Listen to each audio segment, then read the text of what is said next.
আজি মই আপোনালোকৰ বাবে লৈ আহিছোঁ একেবাৰে সোৱাদেৰে ভৰপূৰ দৰিকণা মাছ দি মচমচীয়া মচুৰ দালিৰ বৰা। প্ৰথমতে মই মচুৰ দাইলখিনি ভালকৈ ধুই 2 ঘণ্টামান পানীত তিয়াই থৈছোঁ যাতে দাইল নৰম হৈ যায়। তাৰ পাছত দাইলকেইটা ভালদৰে ধুই পানী সম্পূৰ্ণকৈ তৰাই ল'লোঁ আৰু এতিয়া মিক্সাৰ জাৰ এটাত এই দাইলখিনি মই দি দিলোঁ আৰু এই দাইলৰ লগত অলপ জোখ অনুযায়ী নিমখ দিলোঁ আৰু অলপ হালধি দিলোঁ। এতিয়া মই এইখিনি গুড়া কৰি লওঁ। মনত ৰাখিব দাইলখিনি একেবাৰে মিহি কৰি গুড়ি নকৰিব। অলপ দানা দানা থাকিলেহে বৰাখিনি খোৱাৰ সময়ত বেছি সুস্বাদু হয়। এতিয়া মই দাইলখিনি জাৰৰ পৰা উলিয়াই ল'লোঁ আৰু ইয়াৰ লগত মই এয়া কাটি থোৱা পিঁয়াজ মিহিকৈ অলপ কাটি থৈছিলোঁ পিঁয়াজ অলপ এড কৰি দিলোঁ আৰু কাটি থোৱা কেঁচা জলকীয়া দিলোঁ আৰু এইখিনি মই ধনিয়া দিলোঁ। ইয়াত আপোনালোকে আৰু কিবা কিবি দিব পাৰে, সেইটো আপোনালোকৰ নিজৰ স্বইচ্ছাত দিব। আৰু এয়া অলপ নিমখ দিলোঁ, অলপ ধনিয়াৰ গুড়ি দিলোঁ, এইখিনি কাশ্মীৰ জলকীয়াৰ গুড়া দিলোঁ আৰু অলপ জিৰাৰ গুড়া দিলোঁ। এতিয়া এয়া মাছকেইটা মই ভালকৈ একেবাৰে ধুই মই তৰাই থৈছিলোঁ পানীখিনি শুকানকৈ, এইখিনি মই ইয়াত ভালকৈ এতিয়া এড কৰি দিলোঁ। এতিয়া গোটেই মিশ্ৰণখিনি ভালদৰে এনেদৰে মিহলাই ল'লোঁ আৰু মই অলপ এতিয়া এচামুচ মই চাউলৰ গুড়ি দিলোঁ। এইটো অপশ্যনেল হয়, আপোনালোকে নিদিবও পাৰে।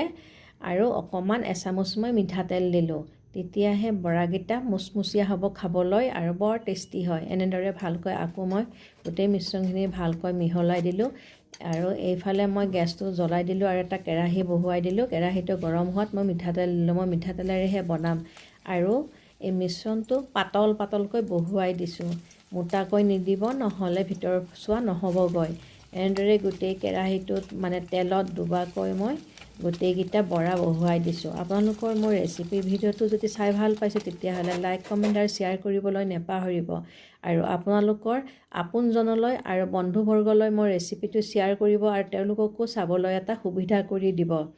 গোটেইকেইটা মই এনেদৰে বহুৱাই দিলোঁ আৰু মই জুইটো মই ল' ফ্লেমত ৰাখিছোঁ আৰু এয়া অলপ মই ইপিঠি হওঁতে সিপিঠি মই ওলটাই দিলোঁ আৰু মনত ৰাখিব গোটেই সময়ছোৱা কম জুইত বনাব, তেতিয়াহে ভিতৰ ফালে নৰম হ'ব আৰু বাহিৰ চোৱা মচমচীয়া হ'ব। কিমান ধুনীয়া গোন্ধ ওলাইছে, আপোনালোকক কি ক'ম, খাবলৈ মানে মন গৈছে। আৰু এই বৰাটো বৰ হেল্ডিও হয়, যিহেতুকে ইয়াতে সৰু সৰু মাছ দিছোঁ, খাবলৈ সেইকাৰণে বৰ হেল্ডি হয়। আৰু এয়া চাওকচোন, আমাৰতো ৰোজা ৰাখিলে মানে যেতিয়া ইফতাৰ কৰোঁ বহুত মিঠা বস্তু হয়, ফলবোৰ আটাইবোৰ মিঠা, তাতে এটা নিমখীয়া বস্তু খাবলৈ বৰ মানে ইচ্ছা যায়। সেয়েহে এনেদৰে বৰা বনাই ল'লে খাবলৈ বৰ ভাল লাগিব। আৰু আপোনালোকে ভিডিঅ'টো ক'ৰ পৰা চাইছে মোক জনাবচোন। আৰু যদি ভাল পাইছে তেতিয়াহ'লে লাইক, কমেণ্ট কৰিবলৈ কিন্তু নেপাহৰিব। এনেদৰে যেতিয়া ৰঙচুৱা হয় আৰু মুচমুচীয়া হয় তেতিয়া নমাই থ'ব। আৰু মই ৰৈ যোৱা যিখিনি দাইল আছিল সেইকেইটাও মই এতিয়া এটা এটাকৈ ইয়াতে বহুৱাই দিম আৰু গোটেইকেইটা তেনেদৰে একেই প্ৰচেছত মই কম জুইতেই বনাই ল'ম। ইপিঠি হ'লে সিপিঠি ওলোটাই দি এনেদৰে বনাম। আপোনালোকৰ যদি মোৰ ৰেচিপিৰ ভিডিঅ'টো চাই ভাল পাইছে তেতিয়াহ'লে please please please like, comment আৰু শ্বেয়াৰ কৰিবলৈ কিন্তু নেপাহৰিব। আৰু আপোনালোকে এই ৰেচিপিটো ঘৰত এবাৰ নিশ্চয় ট্ৰাই কৰি চাব, খাবলৈ বৰ টেষ্টি হয়। আৰু তেল দিবলৈ নেপাহৰিব, তেল দিলেহে তেতিয়াহে মুচমুচীয়া হয় খাবলৈ। এনেদৰে মই গোটেইকেইটা আকৌ বহুৱাই দিলোঁ আৰু ইপিঠি ৰংচোৱা হোৱালৈ মই চাম। এই দেখিছেনে সৰু সৰু মাছবোৰ ধুনীয়াকৈ দেখা দি আছে, কিমান যে টেষ্টি লাগে নহয় খালে, আপোনালোকে খালেহে গম পাব। কম জুইত বনাব, তেতিয়াহে ভিতৰত মাছকেইটা হ'ব, নহ'লে মাছকেইটা কেঁচা হৈ থাকিব। আৰু ভিডিঅ'টো ভাল লাগিলে লাইক কৰিবলৈ নেপাহৰিব আৰু বন্ধুসকলৰ লগত নিশ্চয় শ্বেয়াৰ কৰিব।